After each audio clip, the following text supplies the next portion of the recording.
Good morning, ladies and gentlemen, the honorable person, my lecturer, Mr. Robert Hoyril Umam, and all of my beloved friends. First of all, let us thank to the Almighty Allah Subhanahu wa Taala because of His blessing we are able to come here to join in this English meeting.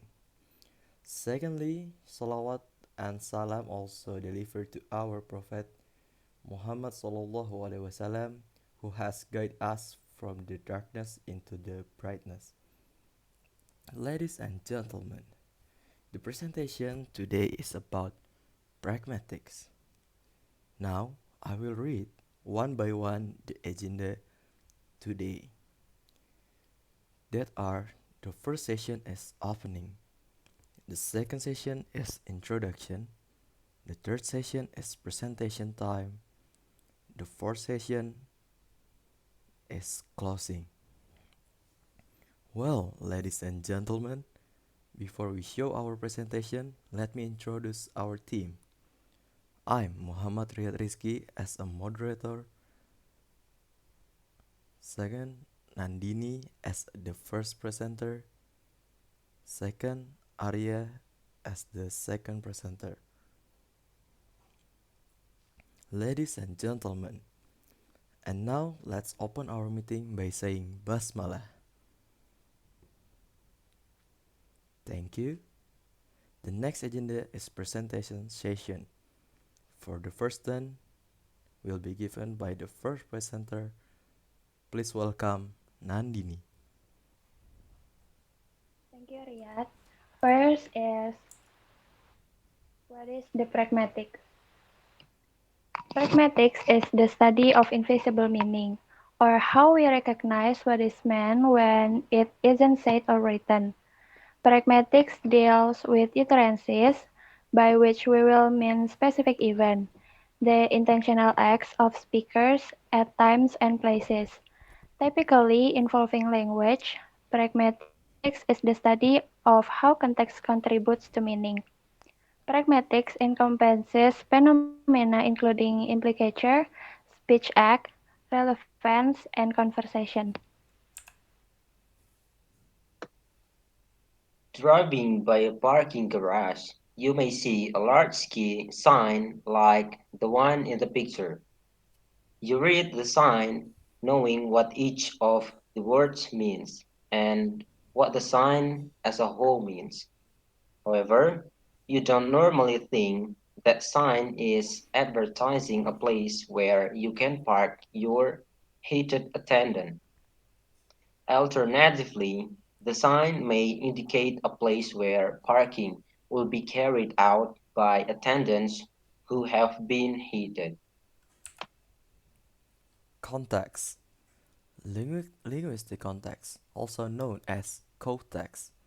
The context of a word is the set of other words used in the same phrase or sentences. The surrounding context has a strong effect on what we think the word probably means. If the word bank is used in a sentence together with words like steps or overgrown, we have no problem deciding which type of bank is meant. Or if we hear someone say that she has to get the bank to withdraw some cash, we know from this linguistics context which type of bank is intended. Deixis. Deixis is a part of pragmatics which has a simply meaning pointing via language or asserting something via language. A deictic expression or deixis is a word or phrase such as this, that, this, those, now, then, and here that points to the time, place, or situation in which a speaker is speaking. The exist is expressed in English by way of personal pronouns, demonstrative, adverbs, and tense. It sounds more complicated than it really is, for sure. For example, if you would ask a visiting exchange student, have you been in this country long? The word this country and you are the identic expression as they refer to the country where the conversation happens and the person being addressed in the conversation respectively. We use deixis to point to things, it, this, these boxes, and people, him, them, those idiots, sometimes called person deixis, words and phrases used to point to a location, here, there, near, that are example of spatial deixis, and those used to point to a time, now, then, last week, are example of temporal deixis. Reference. In pragmatics, the act by which a speaker or writer uses language to enable a hearer or reader to identify something. So, identify something is called reference. The referring expression actually provides a range of reference that is a number of possible reference. Reference is the words we use to identify things are in some direct relationship to those things in discussing taxes. We assume that the use of words to refer to people and things was a simple matter. However, words themselves don't refer to anything people refer. We can refer things when we're not sure what to call them. We can use expressions such as the blue thing, that icky stuff, and we can even invent names. For instance, there was a man who always drove his motorcycle fast and loud through my neighborhood and was locally referred to as Mr. Kowalski. In this case, a brand name for a motorcycle is being used to refer to a person. Inference. Inference is additional information used by the listener to create a connection between what is said and what must be meant. Inferring is connection prior knowledge to text-based information to create meaning beyond what is directly stated. The role of inference in communication is to allow the listener to identify correctly which particular entity the speaker is referring to. We can even use vague expression relying on the listener's ability to infer what is the reference that we have in mind.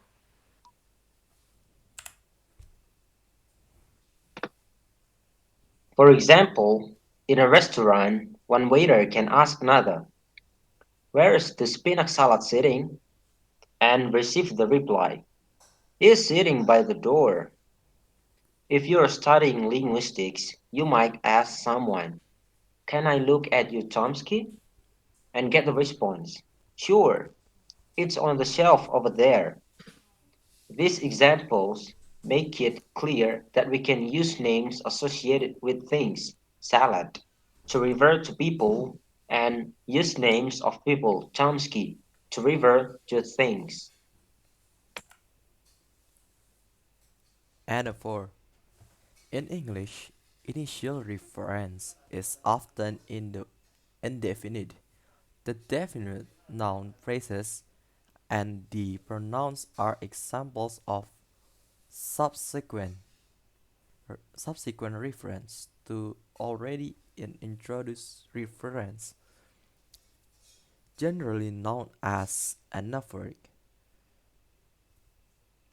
or anaphoric in technical terms. The second or subsequent expression is the anaphora, and the initial expression is the an- antecedent anaphora. Anaphora is a subsequent reference to an already introduced entity. Mostly we use anaphora in a text to maintain reference. We saw a funny home video about a boy washing a puppy in a small bath. The puppy started struggling and shaking, and the boy got really wet. When he let go, it jumped out of the bath and ran away. In this type of referential relationship, the second or subsequent referring expression is an example of anaphora referring back. The first mention is called the antecedent. So in our example, a boy, a puppy, and a small bath are antecedent, and the puppy, the boy, he, it, and the bath are anaphoric expression. Anaphora can be defined as subsequent reference to an already introduced entity. Mostly we use anaphora in text to maintain reference. The connection between an antecedent and an anaphoric expression is created by use of a pronoun it or a phrase with the plus the antecedent noun, the puppy, or another noun that is related to the antecedent in some way. The little dog ran off the room. The connection between antecedent and anaphoric expression is often based on inference. And the next is presupposition.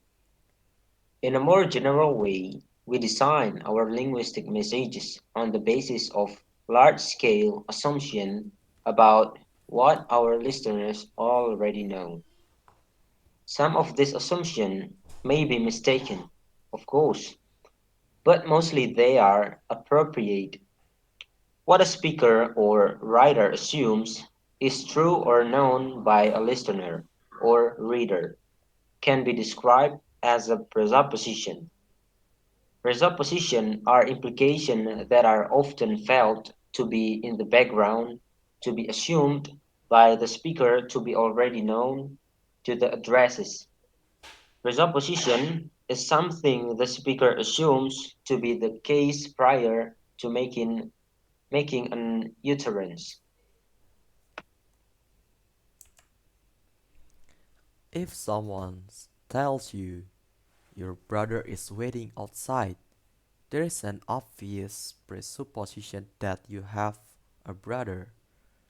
If you are asked, why did you arrive late? There is a presupposition that you did arrive late. And if you are asked the question, when did you stop smoking?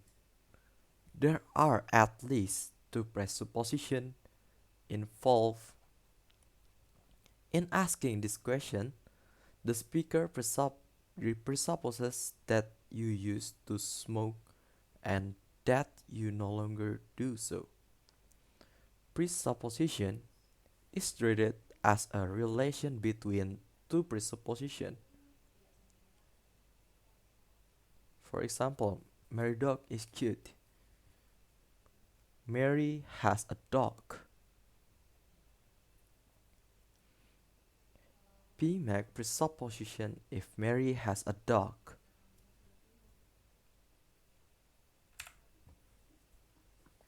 And next is speech act. We have been considering ways in which we interpret the meaning of an utterance in terms of what the speaker intended to convey. We have not yet considered the fact that we usually know how the speaker intends to take or interpret the function of what is said. In very general terms, we can usually recognize the type of action performed by a speaker with the utterance. We use the term speech act to describe actions such as requesting, commanding, questioning, or informing.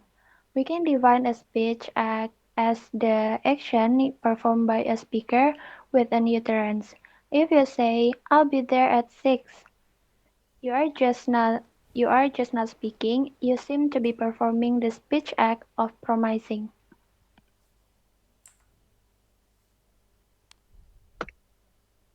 When an integrative structure such as did you, are they, or can we is used with a function or of a question, it is described as a direct speech act. For example, when we don't know something and we ask someone to provide the information, we usually produce a direct speech act such as can you ride a bicycle? Compare that utterance with can you pass the salt? In the second example, we are not really asking a question about someone's ability. In fact, we don't normally use this structure as a question at all. We normally use it to make a request.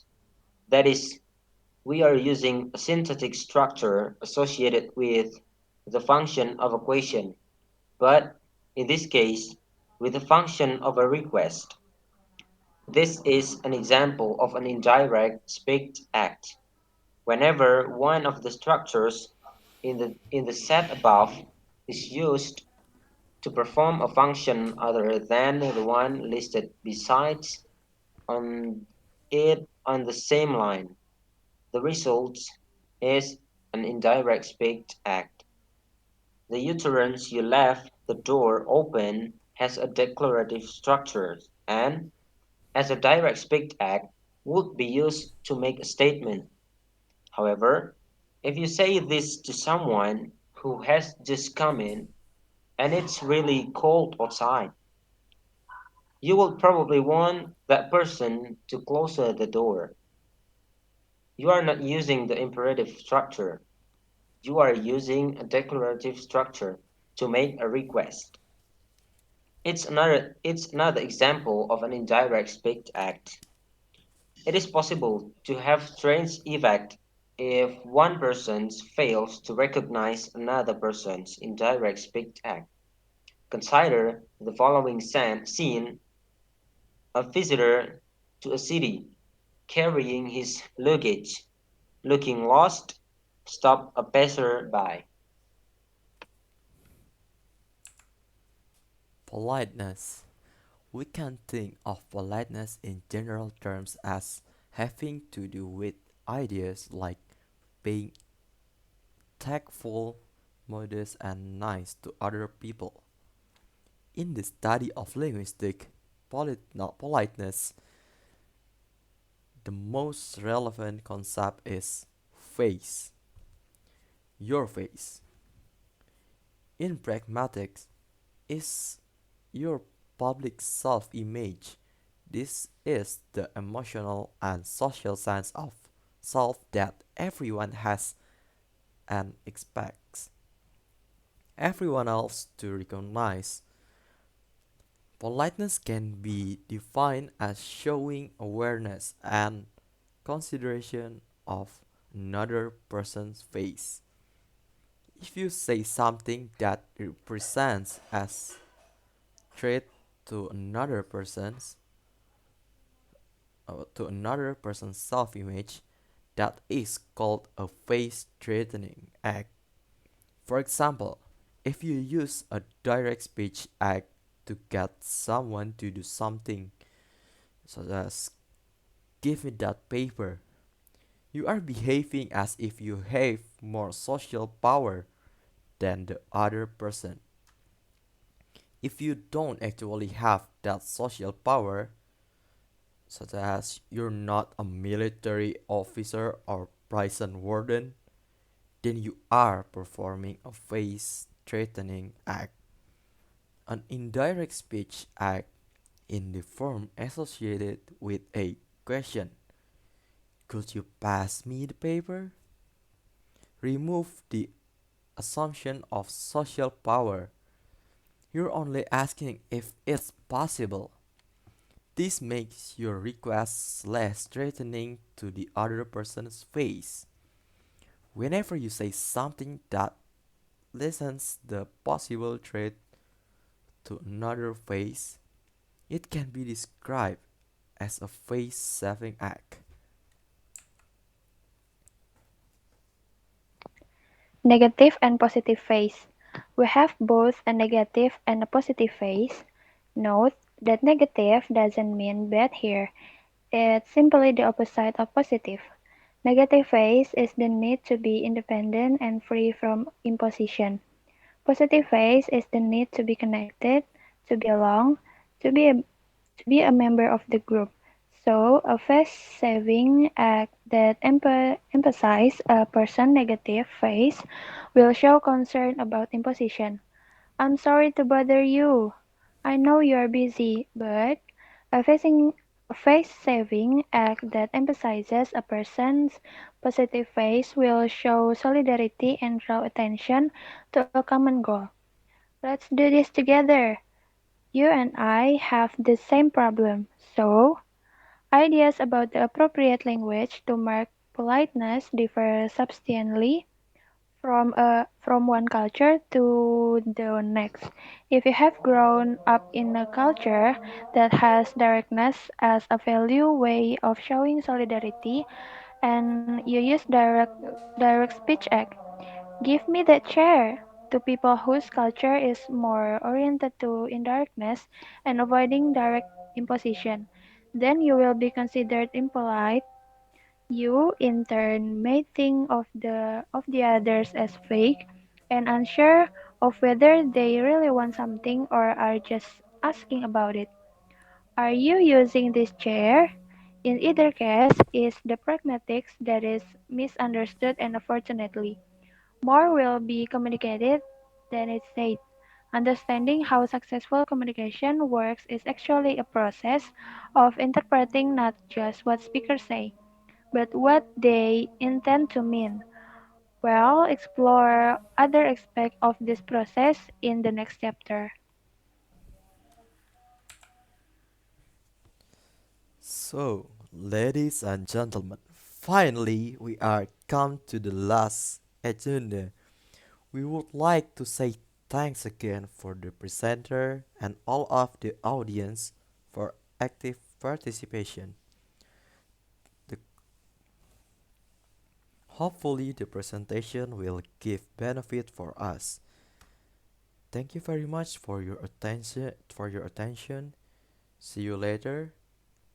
But before we close this presentation, we will open a question and answer session for three people. You can comment down below if you have any question. Once again, thank you very much. Wassalamualaikum warahmatullahi wabarakatuh.